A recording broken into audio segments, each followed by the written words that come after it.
안녕하세요. 오늘은 12월 8일 목요일 아침입니다. 오늘도 변함없이 생명의 삶으로 하나님 앞에 나아가며 그 말씀과 함께 하루를 시작하는 여러분 모두에게 크신 하나님의 복 되시는 종이 함께 하시기를 바랍니다. 저는 광진구 자양동에 있는 요한서울교회를 섬기는 목사 백상욱입니다. 하나님께서는 어떤 사람을 그 마음에 깊게 담아두시고 자기의 마음과 합한 사람이라고 보시는 분들이 있습니다. 어떤 사람은 복받기를 원하지만 어떤 사람은 하나님께서 복을 주시고 싶어하는 분이 계신 것이죠. 오늘 본문에는 하나님께서 기쁜 마음으로 복 주시고자 하는 사람에 관한 이야기가 실려 있습니다. 오늘 하나님의 말씀은 시편 41편 1절부터 13절까지의 말씀입니다. 시편 41편 1절에서 13절 말씀입니다. 가난한 자를 보살피는 자에게 복이 있으며 재앙의 날에 여호와께서 그를 건지시리로다.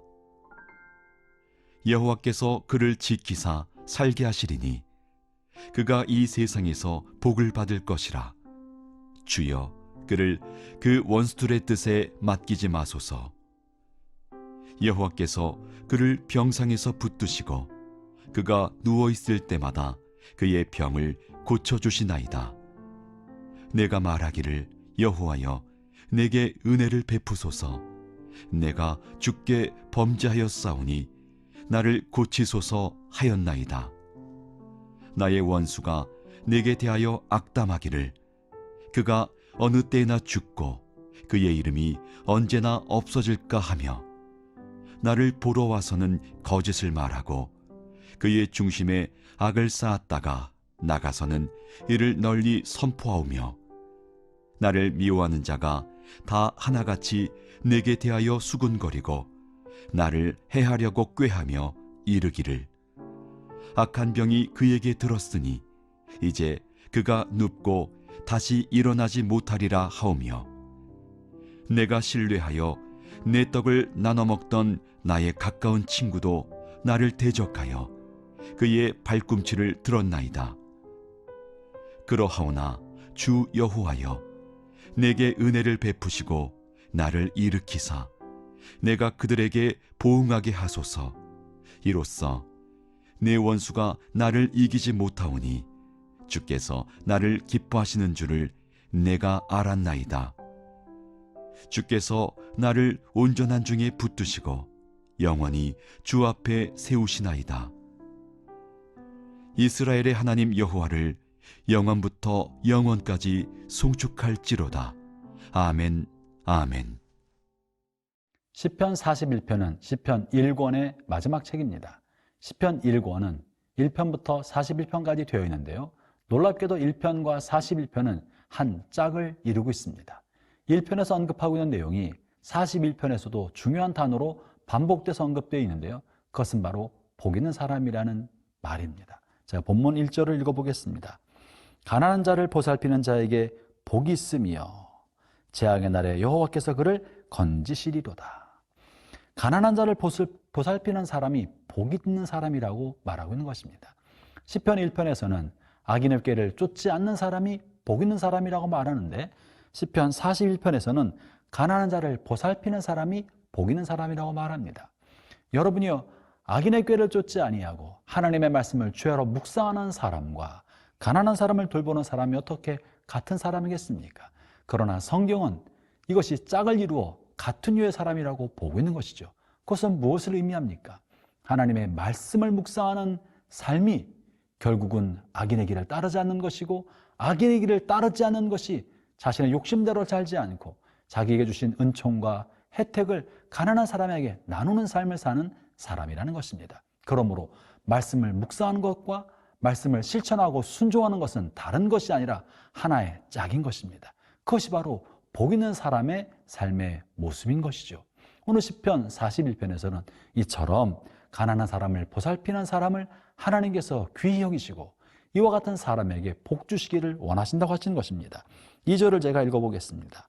여호와께서 그를 지키사 살게 하시리니 그가 이 세상에서 복을 받을 것이라. 주여 그를 그 원수들의 뜻에 맡기지 마소서. 주님께서 그를 이 땅에서 살게 해주시고 잘 살게 하시고 생명의 연한을 길게 해주시고 복받게 해주시기를 원하신다고 말씀하고 있습니다. 왜 그런 것입니까? 그것은 바로 하나님께서는 강한 사람, 많이 가지고 있는 사람, 힘있고 권력 있는 사람 편에 서기보다는 가난한 사람, 소외된 사람, 하나님의 사랑의 도우심을 간절히 필요하는 그 사람 곁에 계시는 것이고, 하나님의 그 마음을 가지고 그런 사람을 돌보는 사람이 하나님께 꾸어주는 사람이 되는 것입니다. 그래서 하나님이 하나님을 위하여 가난한 자를 돌보는 그를 향해 결코 그를 소홀히 대하지 아니하시고 그의 생명의 연한을 길게 하시며 질병을 고쳐주시고 그의 기도와 간구를 들어주신다고, 이것이 복이라고 지금 본문에서 말하고 있는 것입니다. 본문 3절을 볼까요? 특별히 3절에서는 이렇게 하나님의 마음을 품고 아픈 자를 돌보고 가난한 자를 돌보는 사람이 어려움에 처하거나 질병에 처하게 되었을 때 하나님의 일을 도우신다고 말하시는데요. 3절을 읽어보겠습니다. 여호와께서 그를 병상에서 붙들어 주시고 그가 누웠을 때마다 그의 병을 고쳐주시나이다. 할렐루야. 여러분이요, 우리가 하나님의 마음을 가지고 세상을 살아갈 때 하나님이 여러분을 돌보시는 것입니다. 우리가 아프고 고통스러운 시간을 지날 때 하나님이 이제는 우리를 돌봐주시는 것입니다. 그렇기 때문에 이것이 복 있는 사람입니다. 아울러 본문에서 말하는 복은 이처럼 하나님께서 우리의 기도를 응답해 주시고 우리를 돌봐주시며 질병을 고쳐주시고 생명의 연한을 길게 해주시는 것, 이것만을 말하는 것은 아닙니다. 이것은 일차적인 복이지만 본문이 의미하는 바 복 있는 사람이다 혹은 복 있으며의 의미는 행복하다라는 뜻을 담고 있습니다. 그러므로 이것은 물질적인 혜택이나 건강이나 수명의 연장만을 말하는 것이 아니라 마음에 누리는 하나님의 나라를 의미하는 겁니다. 다시 말하면 가난한 사람을 돌보는 사람이 그 마음속에 천국을 누린다. 가난한 사람을 돌보고 병든 자의 벗이 되는 그런 사람이 그 마음에 천국을 누려서 행복을 누릴 수 있다는 이야기를 하고 있는 것입니다. 사랑하는 형제자매 여러분, 물질적인 부유함이 행복의 근원만은 아닙니다. 많은 마음에 원하는 것을 다 성취하는 것만이 행복한 삶의 지름길인 것만은 아닙니다. 우리가 하나님의 사람이 되어서 하나님의 마음으로 세상을 살아갈 때, 하나님의 손길을 되어서 사명적 삶을 살아갈 때 내 삶이 의미 있는 삶이 되고 가치 있는 삶이 되고 하나님의 영광을 위한 삶이 될 때 놀랍게도 우리는 이 세상에서 결코 맛볼 수 없는 하늘의 기쁨과 평강과 행복을 누릴 수 있게 됩니다. 이렇게 하나님께서 위로부터 부어주시는, 사명을 위해 살아가는 사람에게 부어주시는 행복은 물질적인 부유함이나 또 이 땅에서 얻고 싶은 것을 얻어서 느끼는 그런 만족감과는 비교할 수 없는 차원이 다른 행복을 누릴 수 있게 됩니다. 저는 여러분의 생애에도 지금 본문에서 언급하고 있는 복 있는 사람, 하나님께서 하늘로부터 베푸신 그 복을 누리는 그런 사람의 복이 여러분의 삶에도 임하기를 바랍니다.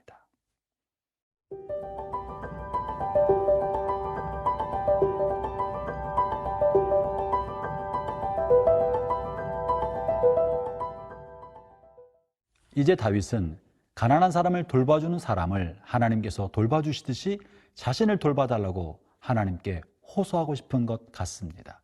3절까지에서는 이렇게 복 있는 사람에 관한 이야기를 하면서 4절부터는 자신의 처지를 하나님 앞에 호소하고 있는데요. 4절 이렇게 말합니다. 내가 말하기를 여호와여 내게 은혜를 베푸소서, 내가 주께 범죄하였사오니 나를 고치소서 하였나이다. 아마도 다윗도 자신의 생에 하나님의 마음에 합한 사람이라고 불렸던 것처럼 그의 생에 가난한 사람을 돕고 병든 사람을 돌봐주며 그리고 사회에 소외된 사람들을 자신의 품으로 품어 안아 주어서 자신의 사람으로 만들었던 사람입니다. 그는 백성들을 잘 돌봤던 현명하고 그리고 지혜롭고 성숙한 임금이었습니다.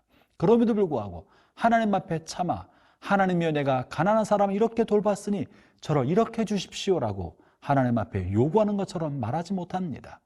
마땅히 자기가 달라고 할 권리가 있는 사람처럼 나서지 못합니다. 왜 그렇습니까?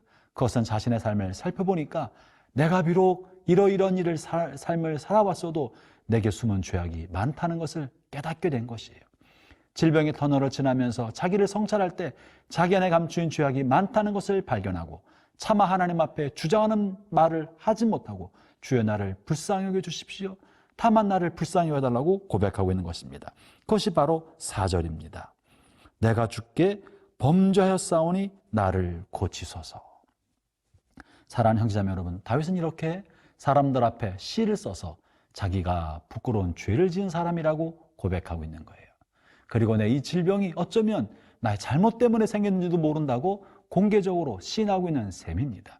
여러분, 우리가 우리의 잘못을 사람들 앞에 공개적으로 말하기는 얼마나 어려운 일입니까? 특별히 내가 재난을 겪을 때, 사업이 어렵게 되었을 때, 질병을 겪게 되었을 때, 관계가 다 어그러졌을 때, 내가 원치 않는 일이 나에게 생겼을 때, 이 모든 것의 근원이 내 잘못 때문입니다. 내가 이러이런 잘못을 했기 때문에 이렇게 되었습니다 라고 시인하고 인정한다는 것이 얼마나 어려운 일입니까? 그러나 다윗은 지금 1절부터 3절까지 하나님이 복주신 사람을 말하면서 동시에 나의 잘못 때문에 나에게는 이런 일이 생겼다고 고백하고 있는 것입니다. 형제자매 여러분, 이것이 하나님을 경외하는 신앙의 힘입니다. 이 모든 것은 내가 잘못했음에도 불구하고 하나님이 나에게 자비로운 마음을 가지고 계시고 하나님의 사랑과 긍휼은 나의 죄보다 더 크다는 사실을 믿기 때문에 이렇게 말할 수 있었던 것입니다. 그러면서 다윗은 이제 하나님의 도우심을 구하면서 자기에게 당한 고통과 아픔을 호소합니다.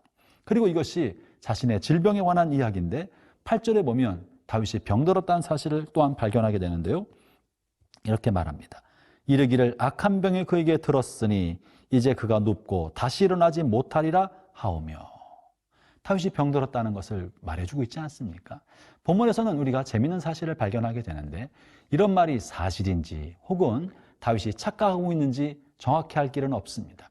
이것은 몸이 병이 든 사람, 아픈 사람은요, 주변에서 누군가 수근수근 거리면 혹여라도 나에게 나쁜 말을 하고 있는 것은 아닌가, 내가 싫기 때문에 나에 대한 험담을 하고 있는 건 아닌가라는 그런 착각, 그런 생각이 들게 마련입니다. 그렇기 때문에 가족들이 그를 병간호할 때나 간병인이 누군가를 병간호할 때 쉽게 이러저런 말을 하거나 그 환우에 대해서 이러저런 평가하는 말을 하거나 뒤에서 수근수근거리면 환우는 서운한 마음이 들고 그런 말들을 오해하게 되고 혹이라도 비웃는 것처럼 느껴질 때 큰 상처를 받을 수 있는 것입니다. 또 하나 아울러 9절에서도 그런 것을 이제 표현하고 있는데요. 내가 신뢰하여 내 떡을 나누어 먹던 나의 가까운 친구도 나를 대적하여 그의 발꿈치를 들었나이다. 형제자매 여러분, 그렇기 때문에 우리가 병든 환우를 돌볼 때 말을 조심해야 합니다. 그의 안색을 살펴야 합니다. 혹여라도 그가 오해하여서 마음에 서운한 마음이나 상처를 받지 않도록 조심해야 합니다. 특별히 이것은 가까운 사람일수록 더욱더 그러한 것입니다.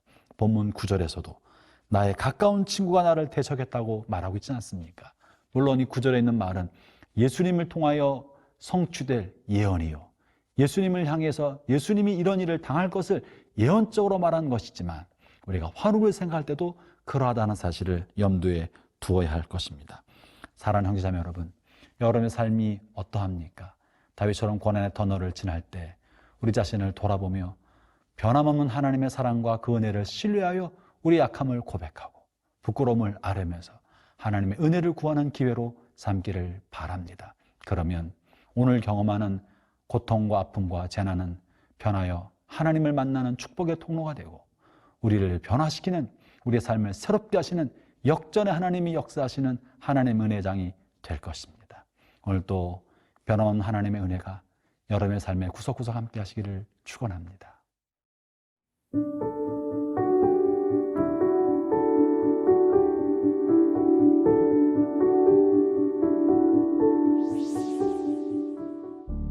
하나님 아버지, 우리가 원치 않는 질병의 터널, 고난의 터널을 지날 때 주여 저희와 함께하여 주옵소서.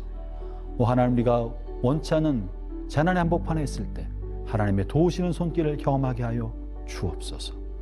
원치 않는 죄악으로부터 저희를 건져주시고 불의의 악으로부터 저희를 보호하시사 거룩하고 청결한 삶을 살아가도록 성령의 도와 주옵소서. 예수님 이름으로 기도합니다. 아멘.